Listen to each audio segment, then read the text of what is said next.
What's going on, everybody? It's Big Dog Roro here, and I'm coming at you with the SummerSlam prediction video. We got Saturday and Sunday night, night one and night two with SummerSlam predictions. So here we go. Starting off with the main event of night one, the World Heavyweight Championship is on the line. CM Punk versus Gunther for the World Heavyweight Championship. First of all, what a way to start off the weekend. Night one main event, Gunther and CM Punk. I mean, incredible main event. Can't lie, I wish they had a longer build. This is my one gripe with the match. I don't have much because I think the wrestling will do the talking and I think it'll speak for itself. But the one gripe I do have with the match is they had a 2-week build for this match. 2 weeks plus a kickoff show that was just aired today. So not much can go into that. Not much content goes in when it comes to promos and just segments of that feud itself. Like I said, I know the wrestling will do the talking. Both of those guys are going to be on their A game. It's SummerSlam main event.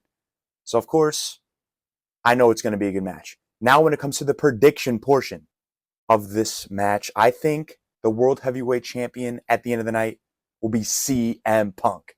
I do think they're finally going to pull the trigger on him. Finally going to hold a World Championship in WWE since he came back in 2023 in November.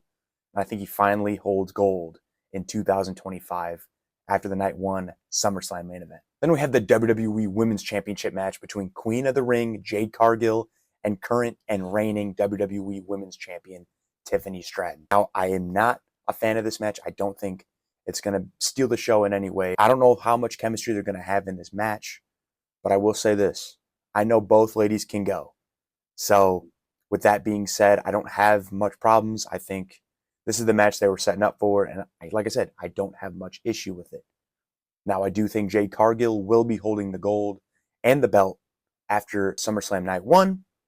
I don't think you're going to push her this far, push her this long to have her lose at SummerSlam. So, Queen of the Ring, Jade Cargill, will be wearing gold after SummerSlam Night 1. Then we have the tag team match between Bronson Reed and Bron Breakker going up against the Tribal Chief, Roman Reigns, the original Tribal Chief Roman Reigns, and main event Jey Uso. Now, I've seen the discourse online. I've seen what they're saying. My Twitter timeline stacked with Jay's going to turn heel, Roman's going to turn heel. Like, one of those guys might turn into each other. Will that happen? Possibly. But I also think this is your perfect opportunity to push Bron Breakker, who is your big star going forward. I think that's where they're going towards. I think they're going to be, 5 years, he's going to be the big headline guy. And I think this is a perfect opportunity to give him a big PLE win. So I think Bronson Reed and Bron Breakker get the win on SummerSlam Night 1. And like I said, I think really going forward, they're going to try and really start pushing Bron Breakker, considering Seth's out. And I'm not going to be on here saying Seth's going to come out and cash in. I don't know. To me, right now, he's injured. So I'm not going to be making any conspiracies that he's not and he's going to cash in, during SummerSlam. Leave that to some other creators. I know they've probably done that. I'm just going to leave it for the knowledge that I have right now of that he's injured. But I do think this is a perfect opportunity to be pushing Bron Breakker farther because of the fact that he's now the leader of the group with Seth out. Then we have the Women's Tag Team Championships, and this is the match I'm actually really looking forward to because I really do like both teams in this match. Now you got Judgment Day's Roxanne Perez and Raquel Rodriguez going up against a very new tag team, new in the sense of they haven't been going too long, just like the tag champs, in Charlotte Flair and Alexa Bliss. Very odd pairing, but I'm starting to like it. Week by week, they're really kind of reeling me in. I think I'm starting to like the pairing. So much so that I do think they actually take the dub here. I believe Charlotte and Alexa Bliss, I wasn't at first. This is very last minute decision, but I do think that Charlotte and Alexa Bliss get the win and will hold tag team gold.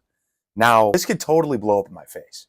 This could totally be a Charlotte Flair turning on Alexa Bliss moment, or vice versa, Alexa Bliss turning on Charlotte. Now, with that being said, I do think in that aspect and in that, event that Charlotte and Alexa Bliss would not be winning the match. But it's a possibility that I do believe, prediction-wise, that Alexa Bliss and Charlotte Flair walk out SummerSlam new tag team champions. Now the match everyone's been waiting for, not, but regardless, we have to predict it. We got to talk about it. The tag team match between RK Roll, Jelly Roll, and Randy Orton going up against Logan Paul and Drew McIntyre. Now, I know what you're going to say. Let's just make this short and sweet. Let's not talk about it, and I will do just that. Because I really don't want to talk about it either. I'm not excited for it. It might be the stinker of the weekend, and it might be the meme of the weekend for SummerSlam, but there's so many other matches that you're not even going to be thinking about it after night 2, after night 1. There's enough surrounding the event that I don't think you're going to be remembering it as like, oh, this was the thing that ruined SummerSlam. Now, do I think it's going to be good? No. I don't think it's going to be good.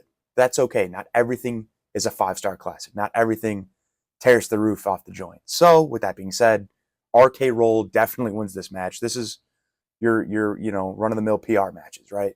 You get a celebrity in there, probably not going to have them lose because this is probably Jelly Roll's maybe one and only match in every week. I've seen the tweets.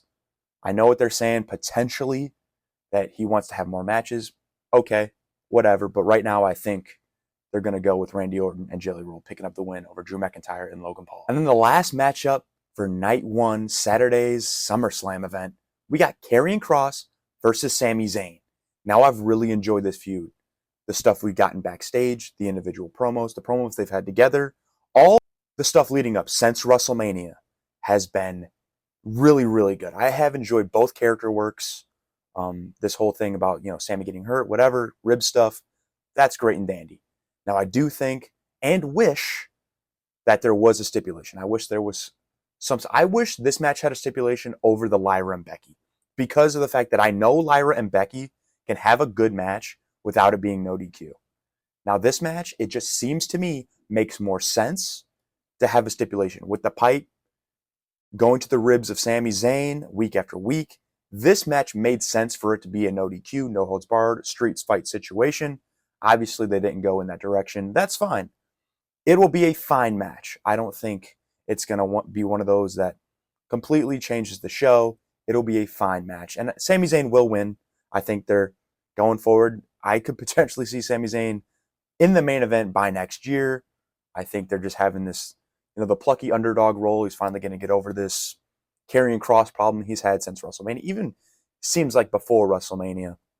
But I do think Sami Zayn picks up the win and defeats Karrion Kross in the rubber match in their feud at SummerSlam.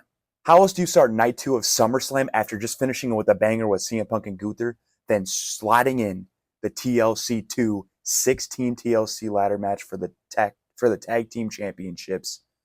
That's the only way to do it.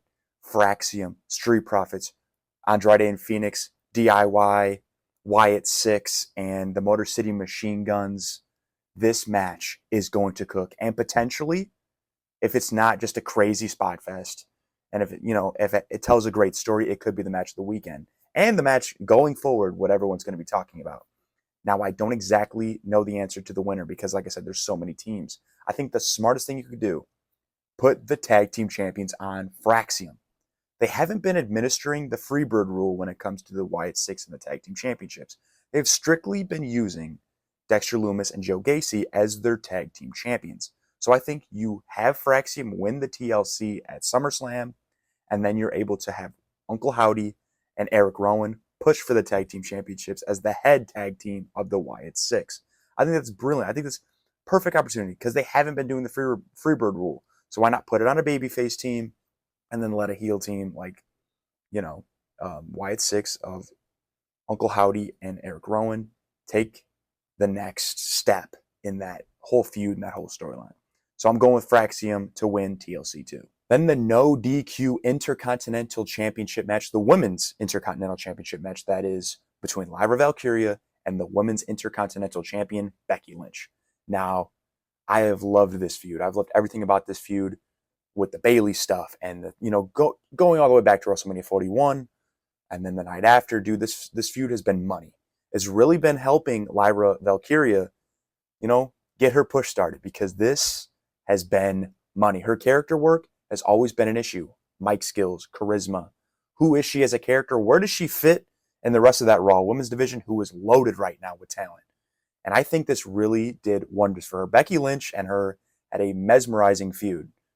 And I think this going forward with the IC Championship, and then at some point when they do want to slot her in for the Women's World Championship, I can't wait. I'm a big Lyra fan, especially after this. But obviously that's who I think is going to win. Lyra Valkyria wins back the Women's IC Championship. Becky Lynch is going to go on to do whatever. She wants to take some time off or goes to the main event scene. Perfectly fine with me, either or. Obviously, I like Becky Lynch being back in the WWE, so I'd love to see her go after something else and do something else.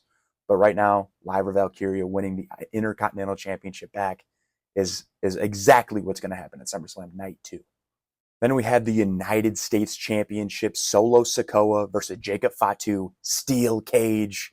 No MFT is going to be able to ruin this match, obviously. They will be out, most likely at ringside at some point, to mess with Jacob Fatu on the outside. We've seen stuff like that in the past. But I do believe Jacob Fatu will be the United States champion after SummerSlam. I know I've been saying a lot. I don't even think I've had a champion retain yet. And I think this is going to be one of those events where they aren't really going to be a lot of champions that are going to be retaining. I actually think I only have one. Obviously, so far I have none, but after this is all said and done, I think I have one. But with that being said, I think Jacob Fatu gets back his United States Championship. To me, this feud just felt like something to give Jacob, just a bump in the road to give Jacob. Because so far, he's been booked so well and so strongly that they need to give him something. Because he's now a babyface. And that's what they do to babyfaces. They bumps in the road. Triple H has one thing with babyfaces that he knows how to do. And that is the very much bump in the road storyline. And, they got to fight back and claw back. He loves his heel champions holding the belts for a long time before the babyface comes and takes the belt away. So with that being said, I think Jacob Fatu wins the Steel Cage and wins back his United States Championship. So let's move on to the next one. We then get into the second Intercontinental Championship match tonight, this time the Men's Intercontinental Championship between AJ Styles and Dominik Mysterio. Now, before I made this video, I was actually pulling for Dominik Mysterio to win this match, and I actually had full faith that this is what was going to happen. But then you get word that they want to put the AAA Championship, the AAA Mega Championship on him at some point in the near future. And I'm not sure if they're going to roll in there and have him be double champ. So for right now, after hearing that news, I'm going to pivot and I'm going to say AJ Styles is winning the Intercontinental Championship. This might be his last SummerSlam, like he just said today at the kickoff show. So why not have him go out with a bang and win the Intercontinental Championship? Just like he did back in 2020, he was the Intercontinental Champ. Let's do it again. Let's run it back. Another Intercontinental Championship reign for AJ Styles. Then we get the Women's World Championship triple threat. One of the big matches of the weekend. The one I think the second or third that I've been looking forward to the most.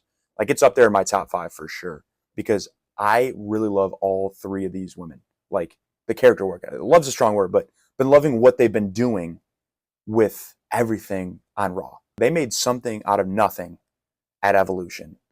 And no build. No, obviously, story outside of Rhea's never beaten Io, and they really turned it into money and magic in the main event of Evolution. So what can't they do? Dude, they take some crumbs and they turn it into a 5-course meal and a 5-star meal. Shout out to my dude, Sammy J Reacts on TikTok. I stole his line a little bit, my bad. But regardless, I do think that Naomi retains the Women's World Championship. I just can't see... I don't know. I don't like the whole idea of Stephanie Valkyria going to Paris and wrestling a babyface. I've never liked the idea of babyface versus babyface, especially when you want, or I should say this way, especially when you have someone like Stephanie Valkyria who is so beloved by the fans. How are you going to put her with somebody like Rhea, who right now you either love her or you hate her? And then you get Io, who is so ultimately beloved by the fans. How do you have that match at Clash in Paris? I don't think they will.